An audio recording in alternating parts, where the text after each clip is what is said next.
temos a honra de receber uma grande pessoa na luta da prevenção à violência com base em evidências. Ana Clara Telles. Ana Clara Telles é doutora e mestre em Relação Internacional pela PUC do Rio, é especialista em análise de políticas públicas pela URFJ. Ana Clara trabalha há 13 anos nos temas de política de drogas e segurança pública. Atualmente, é oficial de programa da Open Society Foundation para o tema de redução de homicídios, apoiando organizações que lutam contra a violência tal pelo acesso aos direitos. Anteriormente, foi coordenadora adjunta do Centro de Estudos de Segurança e Cidadania e cofundadora da organização não governamental Movimento. Ana Clara, é um prazer tê-la conosco. Estamos loucos para poder ouvir a sua manifestação. Bom dia a todos. Eu espero que vocês estejam me ouvindo bem. Vou compartilhar minha tela aqui. Vamos ver se teria algum problema. Vamos lá. Vocês conseguem ver minha apresentação? Sim, estamos vendo muito bem. Ok. Bom dia a todas e todos. Meu nome é Ana Clara. Como foi mencionado, eu gostaria de agradecer muito ao Instituto Cidade Segura pelo convite para participar desse curso. Eu espero poder contribuir um pouquinho com a minha trajetória dentro da área de política de drogas e também por acreditar que política de drogas, como um tema bastante caro, a área de segurança pública também precisa ser guiado aí pela construção de evidências científicas. Bom, falando rapidamente sobre mim, eu também sinto um prazer enorme de estar aqui em contato com servidores públicos municipais e gestores municipais, porque eu comecei minha trajetória na área de política de drogas há pouco mais de 13 anos, justamente trabalhando para uma organização social que prestava serviços à Secretaria Municipal de Saúde. Então, assim, o início da minha trajetória foi a partir da implementação, de ajudar na implementação de políticas municipais voltadas para a saúde e cuidado para pessoas que usam drogas. E, a partir daí, enfim, eu trabalhei na área de pesquisa, coordenei um centro de estudos, como foi mencionado, na área de política de drogas e justiça criminal. Eu trabalhei no atendimento direto a pessoas que usam drogas e que estão em situação de rua, na região do Complexo da Maré, que é um complexo de 16 favelas aqui na zona norte do Rio de Janeiro, atendendo no que a gente convenciona chamar de Cracolândias. E, mais recentemente, comecei a trabalhar nas fundações Open Society, que são fundações filantrópicas que têm atuação em mais de 100 países ao redor do mundo, inicialmente na área de saúde pública, política de drogas e redução de danos, e agora, mais recentemente, na área de redução da violência e redução de homicídios. E, nesse meio tempo, fiz um mestrado, um doutorado, uma especialização também nessa área de política de drogas e redução da violência. Então, é um pouco a partir dessa trajetória que eu venho aqui falar para vocês um pouco sobre política de drogas e redução de violência nas cidades. E vou tentar passar aqui. Vamos lá. Vocês estão conseguindo ver, né? O objetivo principal dessa minha conversa com vocês hoje é oferecer algumas ferramentas analíticas, sobretudo, para que servidores públicos municipais, gestores públicos tomem decisões na área de política de drogas que sejam baseadas em evidências, né? E por que a escolha por política de drogas? Eu confesso que eu fiquei um pouco ansiosa quando eu recebi esse convite, decidi focar a minha análise na área de política de drogas, porque eu entendo que política de drogas é um exemplo paradigmático sobre como as evidências científicas, né, que a gente tem à mão nem sempre corroboram aquilo em que acreditamos e que muitas vezes aquilo em que acreditamos impedem a construção de evidências científicas para a gente saber o que efetivamente funciona e o que não funciona para os nossos objetivos de diminuição do consumo, de prevenção ao uso de drogas e por aí vai. Bom, falando rapidamente sobre o que é política de drogas e o que é o nosso atual modelo de política de drogas, em linhas bastante gerais, política de drogas é a abordagem que formadores de políticas públicas constroem, utilizam, implementam para lidar com substâncias psicoativas, sejam elas lícitas ou ilícitas, legais ou ilegais. E o nosso modelo atual de política de drogas, ele é um modelo focado na criminalização de algumas substâncias, justamente na tentativa de coibir o comércio e o consumo, sobretudo, dessas substâncias, consideradas uma ameaça à saúde pública. E, por outro lado, existe aí, a partir desse arcabouço, desse modelo de política de drogas, um investimento consideravelmente maior em aparatos de repressão, em aparatos de justiça criminal, em detrimento, muitas vezes, de políticas de saúde e cuidado. É um pouco o panorama que a gente tem hoje no nosso país, aqui no Brasil, e peço perdão que, a partir de agora, a análise vai ser bastante focada na experiência brasileira, claro, trazendo alguns elementos aí do que a literatura especializada sobre o tema também trata em outros países e regiões do mundo.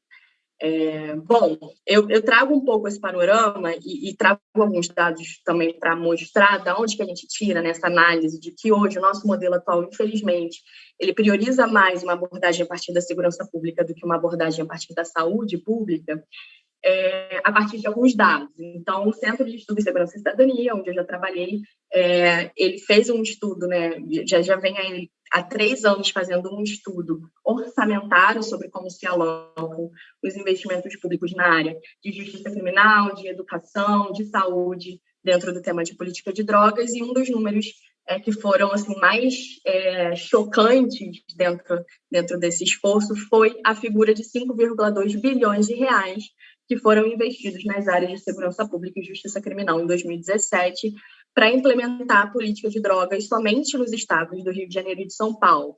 E isso é bastante revelador do tipo de política que nós temos implementado no Brasil e em outros países da América Latina em relação a esse favorecimento da segurança pública em relação à saúde pública, porque esse valor é, por exemplo, 3 vezes maior, 3,4 vezes maior que o investimento total feito pelo Ministério da Saúde no Brasil inteiro para ações relacionadas a drogas no mesmo ano de 2017. Esses são dados do IPEA, no relatório que eles fizeram analisando aí as políticas orçamentárias do governo federal entre 2015 e 2019 para o tema de política de drogas. Bom, e aí nós chegamos na discussão sobre o que as cidades têm a ver com política de drogas. Se nós estamos falando de uma legislação federal, se estamos falando de uma política nacional sobre drogas, e se estamos falando de aparatos de justiça criminal e segurança pública que são aí, que são implementados, que se fazem operar, sobretudo, a partir dos estados, por que as cidades importam quando nós falamos sobre política de drogas? Porque eu escolhi trazer esse tema para gestores públicos, servidores públicos municipais, para que a gente consiga conversar um pouco sobre isso. Bom, apesar de tudo isso que eu falei, as cidades, elas são os componentes da federação que são mais próximos à população, São as cidades, são os gestores e servidores públicos municipais que estão em contato todos os dias com as pessoas, São as cidades responsáveis por implementar uma enorme gama de políticas públicas, tanto de saúde e de cuidado, quanto de ordem pública, quanto de assistência social, na ponta, todos os dias. Então, quando uma pessoa que usa drogas, por exemplo, ela entra no sistema de saúde, ela entra a partir da estrutura municipal de assistência e cuidado.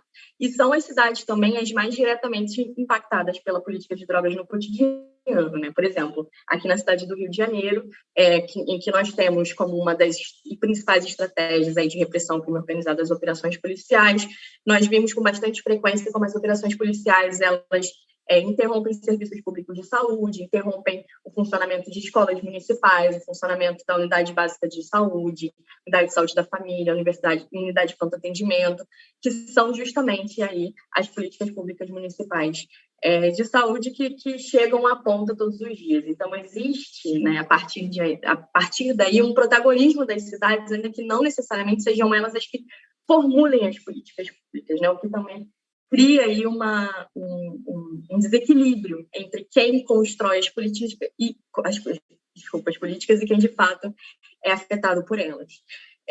Bom, a partir daí, eu quis trazer para vocês algumas evidências científicas que nós temos à mão e como elas se relacionam com os nossos entendimentos sobre o senso comum relacionado a drogas, relacionado à prevenção e ao consumo de drogas, relacionados a políticas de repressão e controle a substâncias ilícitas, e como isso também se relaciona com as nossas próprias crenças pessoais, os mitos em que nós acreditamos, e como é que a gente consegue, a partir dessa análise, construir políticas de drogas que sejam mais eficientes na ponta, né?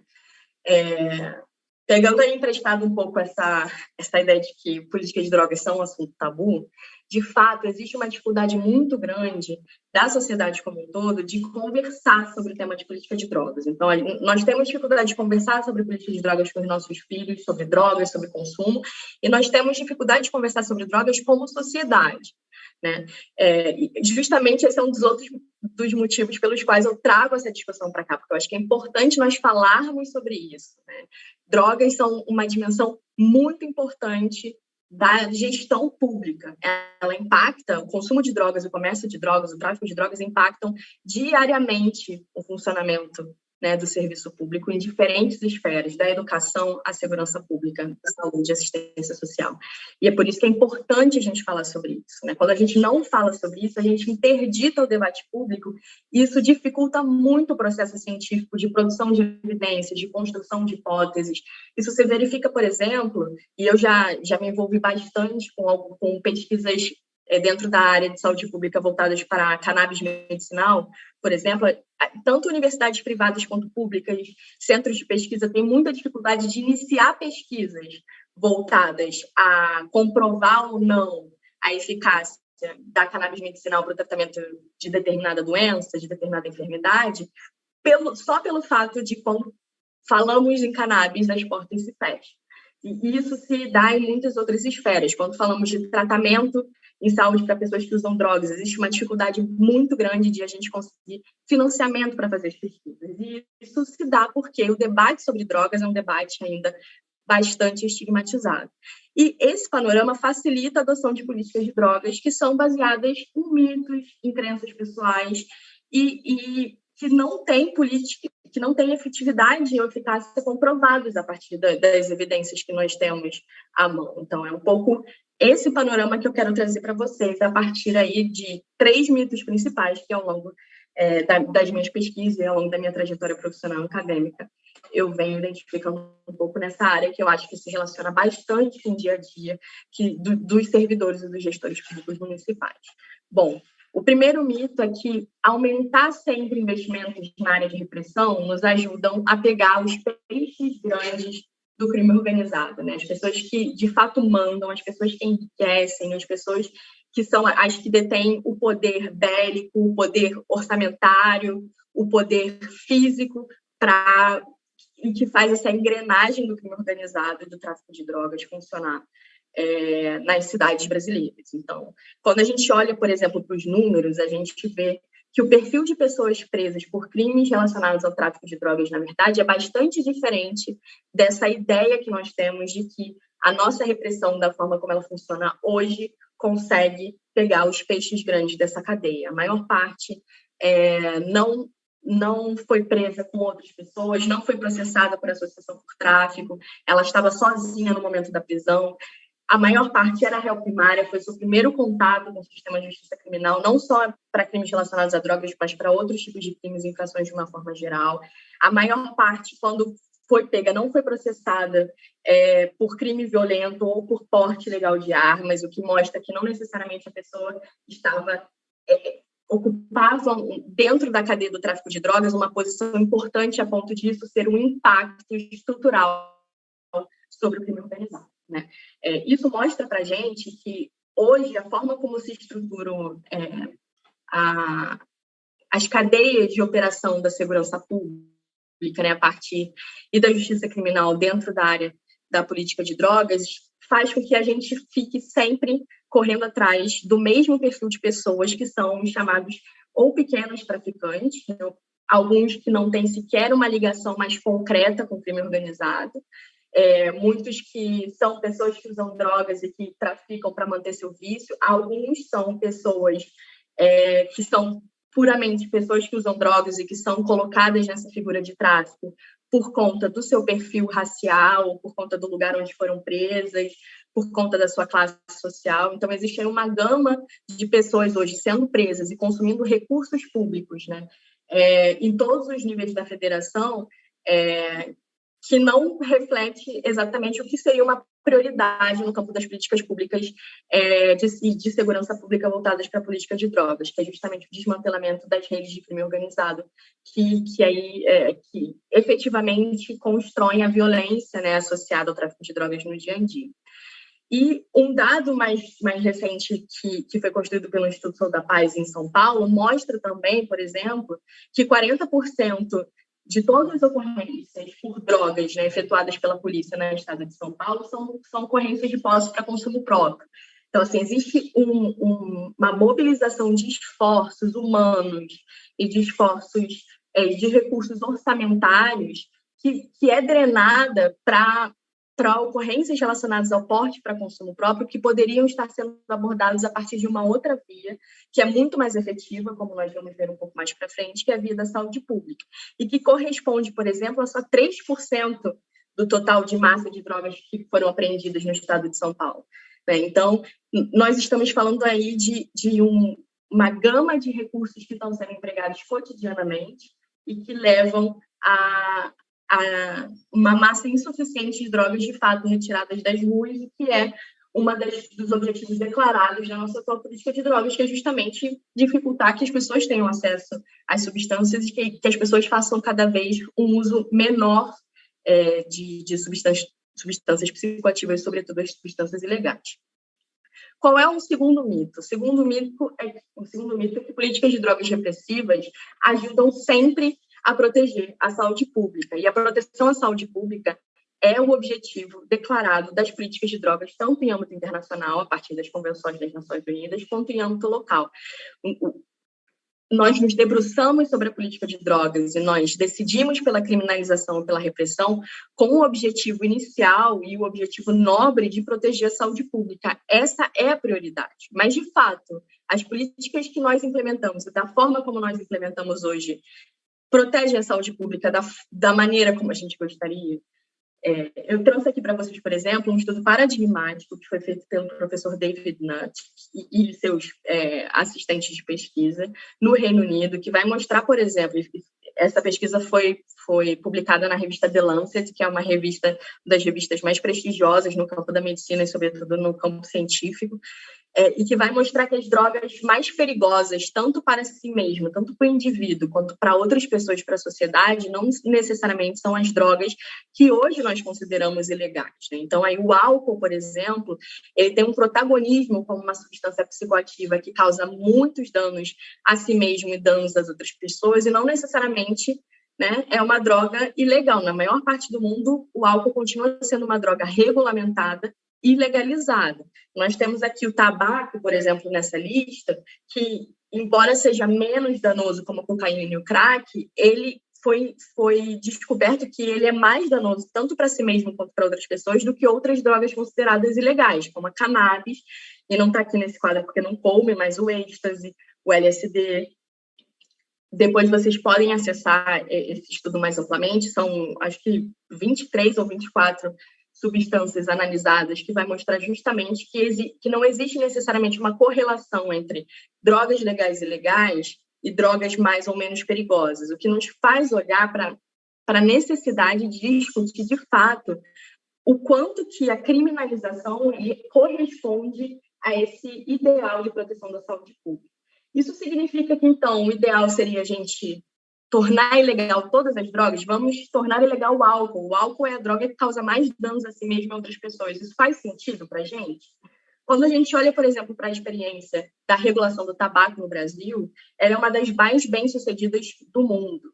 E aí eu faço um parêntese aqui para contar um caso pessoal, porque isso me impactou diretamente essa semana. Minha mãe estava internada, ficou internada 8 dias por pneumonia. Ela tem enfisema pulmonar e ficou internada 8 dias por pneumonia, saiu hoje pela manhã, teve alta, graças a Deus, e ela tem 64 anos e ela fuma há 52 anos. Minha mãe começou a fumar com 12 anos de idade. Ela começou a fumar em um contexto em que o tabaco era muito menos regulamentado, ou seja, havia muito menos normas dizendo como o tabaco devia ser usado, quem poderia usá-lo, quem não poderia usá-lo.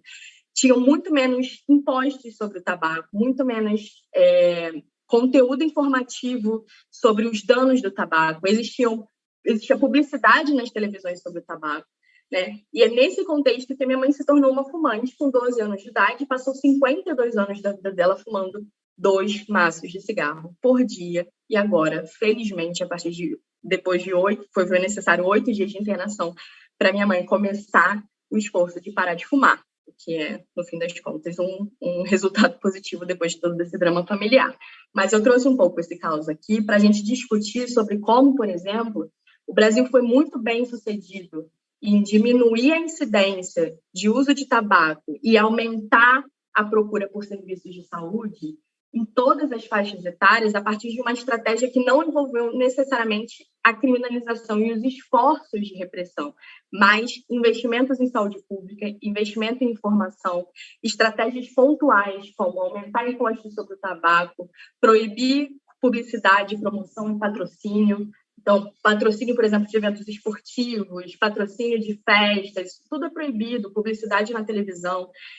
Oferece ajuda gratuita no Sistema Único de Saúde para quem quer parar de fumar e protege a população contra a fumaça do tabaco a partir de uma série de regulamentações sobre onde se pode e onde não se pode fumar. E tudo isso levou a uma diminuição muito mais efetiva do consumo de tabaco ao longo dos últimos 30 anos do que necessariamente uma estratégia de repressão puramente simples, como a que foi feita em relação a cannabis, por exemplo. E aí a gente vê que não necessariamente uma estratégia mais repressiva, menos focada na saúde pública e mais focada na segurança pública, leva a uma diminuição no consumo ou na produção de drogas. Então, aqui eu mostro, por exemplo, alguns dados da Organização das Nações Unidas, que é uma organização que ainda é bastante ativa no sentido de entender que a criminalização é necessária, mas cada vez mais vocal no sentido de mostrar aos seus Estados-membros que a repressão não necessariamente é a melhor forma de diminuir o consumo. Então, as Nações Unidas e o Escritório das Nações Unidas para Drogas e Crime têm mostrado ao longo dos seus relatórios anuais, todo ano eles publicam um relatório anual sobre drogas, né, mostrando o panorama do consumo, da produção, do comércio de drogas no mundo, que o número de pessoas que usam drogas, o número de pessoas com problemas relacionados a drogas e a quantidade de produção de drogas, principalmente drogas que são consideradas, né, mais danosas ao indivíduo e à sociedade, como o ópio, da onde se deriva a heroína e a cocaína, continuam estáveis e com tendência gradual de crescimento, apesar de todos esses esforços aí de investimentos cada vez maiores na área de segurança pública. E aí nós chegamos também a uma questão que é bastante sensível, e isso eu via muito na prática no meu trabalho, tanto trabalhando para a Secretaria Municipal de Saúde aqui no Rio de Janeiro, quanto trabalhando para um serviço de uma organização da sociedade civil que atende pessoas que usam drogas, sobretudo pessoas que usam crack. A repressão ela é consistentemente vista por pessoas que usam drogas como uma barreira para acessar tratamentos em saúde. Isso aumenta os riscos associados ao uso de drogas e aumenta o risco de morte. Então, o que acontece é pessoas que usam drogas, sobretudo pessoas que usam drogas mais estigmatizadas, como é o caso do crack, aqui no Brasil, como é o caso de drogas injetáveis em outras partes do mundo, né? Na Europa, nos Estados Unidos, sentem muita dificuldade, muita vergonha e muito medo para buscar tratamentos em saúde. Então, existe aí uma contraposição, né? Um efeito indesejado das políticas de repressão, que é colocar as pessoas que usam drogas numa situação de maior risco. Ela tem mais risco de morrerem por overdose, elas têm mais risco de contraírem doenças associadas a um uso arriscado de drogas, e isso foi comprovado a partir de diferentes revisões sistemáticas. Eu trago aqui a revisão sistemática feita pela Comissão sobre Política de Drogas e Saúde da Universidade Johns Hopkins, dos Estados Unidos, que é uma das universidades mais famosas e mais influentes na área acadêmica de medicina e ciências naturais de uma forma geral. E aí chegamos ao mito 3, que eu acho que esse é um mito bastante caro, não só para mim, mas também acho que para quem trabalha um pouco com segurança pública nas cidades, porque, de fato, é um grande desafio lidar, a partir do ponto de vista da segurança pública, sobre o que fazer em relação a pessoas que usam drogas, né?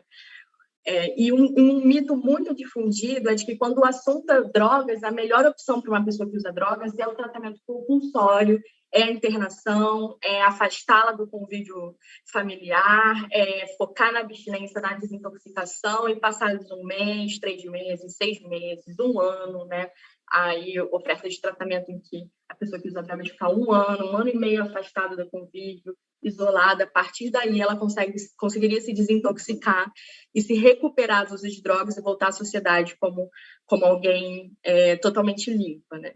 E o que as evidências nos mostram é que, na verdade, não há evidências sólidas de que o tratamento compulsório para uso de drogas, e, sobretudo, a internação, levem a benefícios nem de curto nem de longo prazo para as pessoas atendidas. E, em alguns estudos, há indícios de que esses tratamentos podem causar potenciais danos às pessoas atendidas, porque eles muitas vezes incluem violações de direitos humanos, eles incluem mais estigmatização, mais medo, mais ansiedade, eles incluem quebra de vínculos familiares, vínculos territoriais, vínculos comunitários, eles incluem a administração de outras substâncias psicoativas para fazer o tratamento para determinada substância ilícita. Por exemplo, uma pessoa que usa crack, muitas vezes é preciso administrar outros tipos de substâncias psicoativas, medicamentos controlados, que acabam fazendo com que a pessoa desenvolva outros tipos de dependência. Então, existe aí uma série de riscos associados, sobretudo ao tratamento compulsório, ao tratamento que é feito à revelia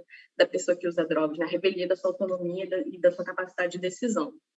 E, enquanto isso, outras revisões sugerem que tratamentos alternativos, né, a partir, sobretudo, da abordagem da redução de danos, têm contribuído para justamente diminuir esses riscos associados ao uso de drogas. Então, só para um parêntese para explicar um pouco o que é a redução de danos. A redução de danos é uma abordagem que foi construída a partir dos anos 70, 80 em alguns países da Europa. Ela chega no Brasil a partir dos anos 90 e se difunde muito rapidamente por aqui, porque ela tem como abordagem principal a ideia de que, ainda que uma pessoa não possa, ou não consiga, ou não queira parar de usar drogas, ainda assim ela tem direito de receber um tratamento de saúde voltado para diminuir os riscos associados a esse uso. Então, enquanto há algumas abordagens em saúde que vão entender que a condição primária para uma pessoa receber tratamentos em saúde é ela deixar de usar drogas, primeiro você tem que parar de usar drogas para a gente poder te tratar. Essa é a primeira forma para a gente conseguir te tratar.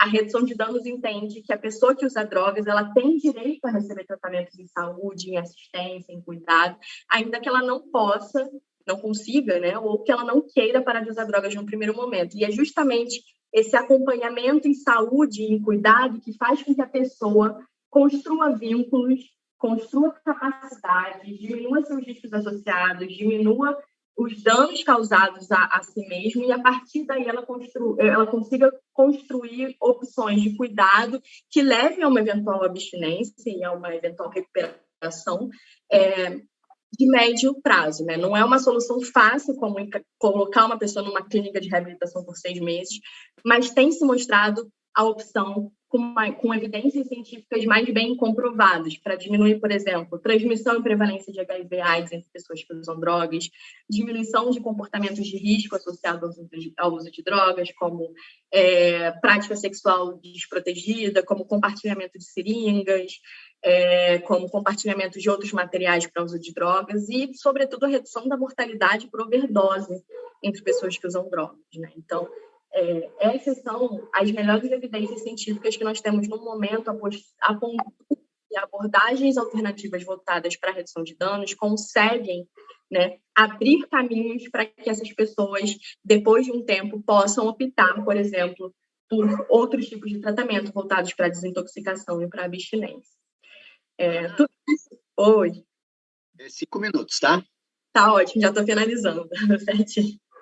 Tudo isso é só para dizer que, quando o assunto é política de drogas, é ainda mais importante olhar para as evidências, como eu falei em relação a isso. E as cidades têm um papel fundamental, porque são as cidades que implementam políticas de saúde e cuidado para pessoas que usam drogas e capazes de implementar essas políticas baseadas em evidências, capazes de construir também condições para que essas evidências científicas possam ser produzidas e construídas sobre as políticas já existentes. E elas são capazes de oferecer alternativas à repressão baseadas em evidência que contribuam para proteger não só as pessoas que usam drogas, mas a sociedade como um todo. Então, esse eu acho que é a mensagem principal que eu venho trazer para vocês. Eu imagino que haja bastante dúvidas em relação a esse tema, então também estou aberta para responder qualquer pergunta que vocês queiram e que eu saiba responder. E eu queria agradecer mais uma vez pela oportunidade. Desculpa se eu falei muito rápido, eu quis aproveitar o máximo do tempo e estou aí disponível. Muito obrigada, gente. Ana, sem dúvida é sempre um privilégio ouvir e compartilhar do teu conhecimento conosco. Temos algumas perguntas, sim, eu vou passar algumas para ti agora aqui. A primeira é do James. Caso o Estado brasileiro opte por legalizar a maconha, como o valor estatal será menor do que a maconha contrabandeada do Paraguai? Essa é uma pergunta. E, além disso, a legalização não seria um tema para a sociedade decidir por meio de plebiscito? Estou anotando aqui. Posso responder agora ou você vai... Eu tenho mais uma. Tu quer, eu posso fazer a segunda e depois tu responde em bloco, pode ser? Pode sim. A segunda é do Rodrigo, ele coloca assim: a Lei Federal 11.343 fortaleceu o tráfico de drogas com a garantia de impunidade ao receptador do fruto do traficante. O pequeno tráfico capilarizado e enraizado é tratado como uso e posse. A legislação leniente auxilia a distribuição de tóxico para os grandes produtores? As duas perguntas. Tá ótimo. Começando pela primeira pergunta. Não, assim, valor estatal, por exemplo, no comércio legalizado, e a gente tem aí já algumas experiências, ia trazer um pouco mais, mas eu não conseguiria ter tempo, mas a gente tem algumas experiências já sendo efetuadas no Uruguai, a partir, né, de um aparato estatal que faz esse controle da produção e da venda de maconha, e a gente tem nos Estados Unidos também experiências mais voltadas para a iniciativa privada. E não, assim, no primeiro momento, dá para te responder que o contrabando de maconha vai continuar existindo. Isso não significa que as pessoas que usam drogas vão continuar comprando majoritariamente do chamado contrabando, como não acontece no caso do consumo de tabaco. Nós temos aí uma fatia Tá, estou vendo aqui. Desculpa que abriu uma janelinha aqui para mim. Existe uma fatia, obviamente, né, da demanda por tabaco no Brasil que é atendida pelo contrabando. E isso, assim, nós vemos isso nas cidades, por exemplo. Nós sabemos quais são as marcas que vêm do Paraguai, nós sabemos quais são as marcas falsificadas, etc. Mas, ainda assim, ainda que exista, né, essa coexistência entre o mercado legal e o mercado ilegal, o Estado tem mais condições de prover, né, que o mercado legal continue sendo a principal fatia de consumo e, ao mesmo tempo, consegue prover outras alternativas para incidir sobre a diminuição do consumo, que não seja necessariamente a repressão. Então, no caso do tabaco, associado a tudo aquilo que eu falei, um sistema único de saúde que consiga atender uma demanda pela diminuição do tabaco, regulamentação da publicidade, por aí vai. Então, não necessariamente é esse o fator mais arriscado. Existem muitos outros fatores, e eu acho que essa também é uma discussão que eu trago para cá. A dificuldade de falar sobre drogas também se relaciona ao fato de que nós temos dificuldade de avaliar políticas alternativas, né? Então, nós temos poucas experiências ao redor do mundo que estão fazendo essa discussão. Nós precisamos avaliar se elas estão tendo impacto positivo ou não, e nem sempre a gente consegue fazer isso, justamente porque a gente não consegue conversar sobre esse tema. Então, eu acho que essa é uma pergunta super importante, mas, assim, a partir da experiência que a gente tem, por exemplo, com o comércio de tabaco, não necessariamente esse é o principal problema de uma eventual regulamentação e legalização. E, em relação à segunda parte da sua pergunta, sobre se a legalização seria... plebiscito.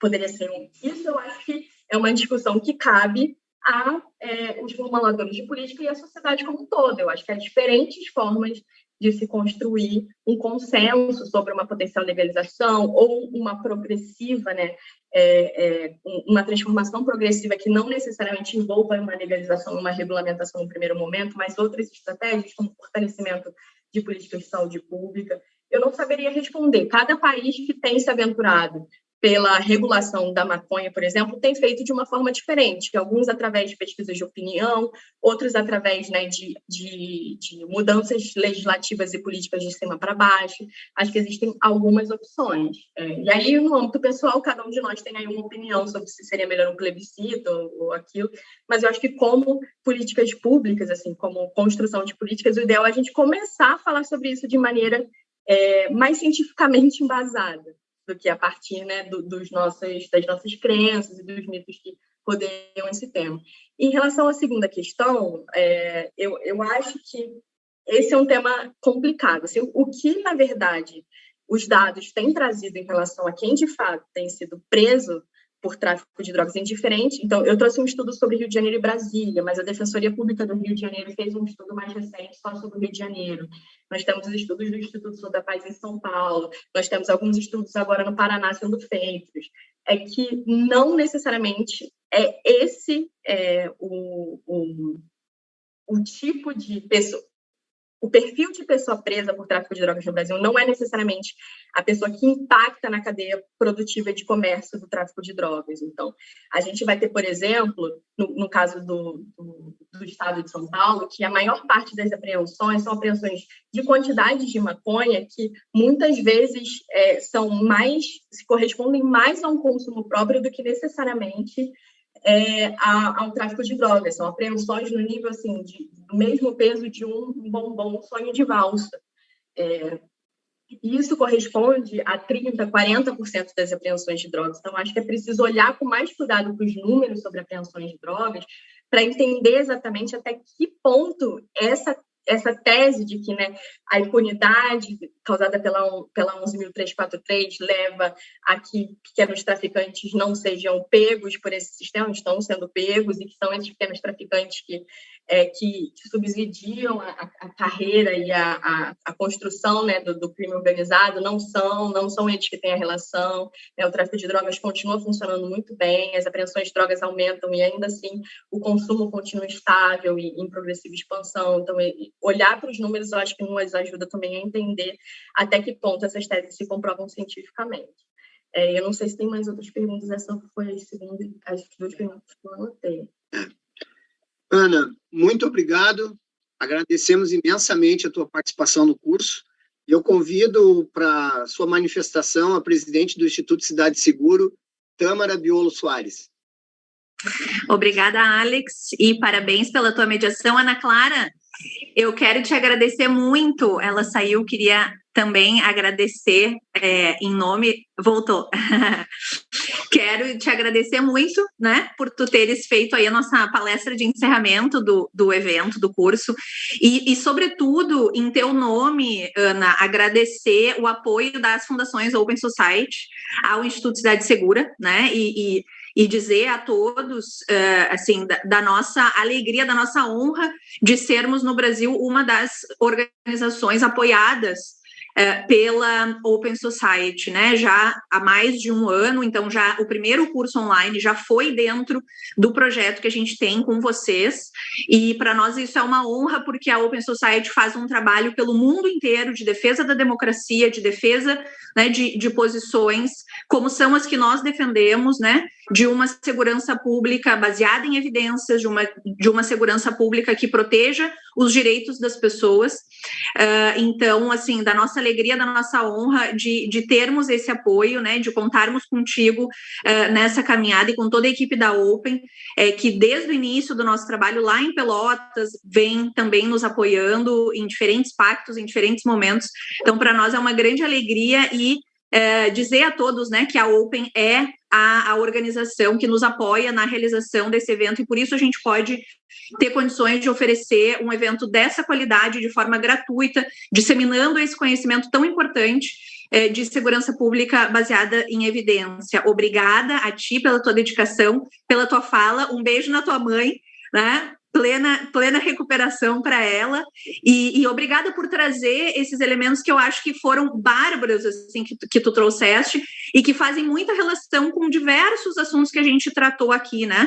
Então, assim, esse processo de sair de um dogma a respeito da política de drogas que a gente tem vigente, né, e que já se mostrou não apenas falha, mas trágica, né, no nosso país. Então, como tu acabaste de dizer agora, as pessoas que estão presas, na verdade, por tráfico de drogas, não influenciam o tráfico de drogas, né, e acho que o promotor lá da Argentina, hoje de manhã mais cedo, falava isso também, e de como é possível uma outra política de drogas muito mais eficiente quando a gente foca na violência, né? E quando a gente foca em tratar as pessoas, como tu falou.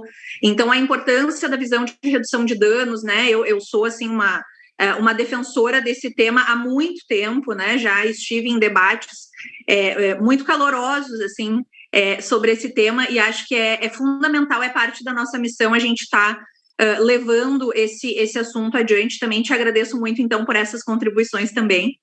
E venho aqui dizer que hoje foi mais um dia, né? Ontem, para mim, foi um dia excepcional, realmente uma sensação, assim, de que a gente está levando um conhecimento de ponta para todos vocês que nos acompanharam ao longo desses 3 dias. A gente teve mais de 2.000 inscritos no seminário, não baixamos em nenhum momento de 400, 500 pessoas nos assistindo de forma simultânea ao longo desses 3 dias, em todas as palestras. Então, trouxemos evidências científicas quentíssimas, de ponta, recém-feitos em estudos, né, muito complexos e recém-elaborados. Hoje, Daniel Cerqueira, né, um nome importantíssimo no Brasil, trazendo a importância de uma polícia baseada em evidências, baseada em informação, baseada em inteligência. Depois, a experiência também do caso argentino de aplicação da dissuasão focada, e tivemos ano passado, quem esteve conosco lembra da palestra do professor David Kennedy, o grande criador da ideia da dissuasão focada, e nós aplicamos essa estratégia em Pelotas. Então, a GM Aires, hoje diretora da Guarda Municipal de Pelotas, trouxe todos os resultados que o Pacto Pelotas pela Paz promoveu, justamente tendo como uma das suas ações a dissuasão focada.